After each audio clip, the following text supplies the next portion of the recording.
It's 30 years since nurses and midwives came to realise that their professionalism and commitment alone were not enough to ensure fair recognition. They took to the streets and the big walk commenced. Fianna Fáil were in power, Charlie Haughey was Minister for Health, and the protest rocked the government to the point where he was forced to settle with what the media described as a revolt by Charlie's Angels. Since then, the record shows that the professions have only got recognition by standing together in strong unions, the INO and the PNA. The Labour Court, during strike action by PNA in 1980, conceded most of the claims and recommended a phased reduction in working hours. In doing so, it said, the industrial action had neither helped nor hindered the case, which it had judged on its merit. Yet on two subsequent occasions, when presented with the employer failure to implement a phased reduction in hours, it was silent or rejected the claim. So, who do you think you are fooling, Mr. Labour Court? The early 1980s were characterised by the cutbacks imposed by a Fine Gael Labour coalition. And in 1987, Fianna Fáil were returned to power with the slogan, "Health cuts hurt the old, the sick and the vulnerable."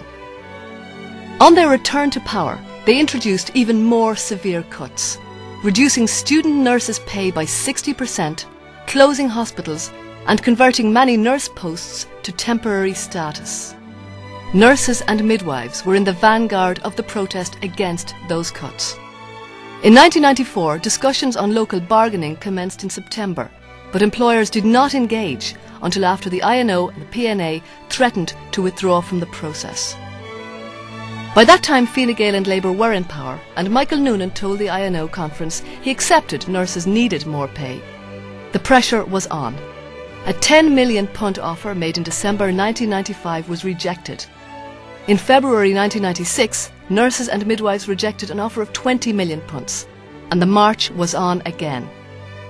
The LRC increased it to £37 million, but a then increasingly unified and resolute body of nurses and midwives rejected this in a 4-1 majority decision. As the prospect of a national nurses' strike began to emerge, an adjudicating panel increased the offer to £50 million. Rory Quinn was now Minister for Finance, and he said nurses were making a grave error of judgment if they thought they could get more. He got his answer when 3 weeks later it too was rejected. At the beginning of 1997, as a national nurses' strike loomed, Bertie Ahern, then in opposition, called on Michael Noonan, who was still Minister for Health, to reopen talks to avert a national strike. A Labour Court recommendation in February 1997, with improved terms and recommending a commission on nursing review, averted strike action, and Noonan welcomed the decision, which he said would cost £80 million.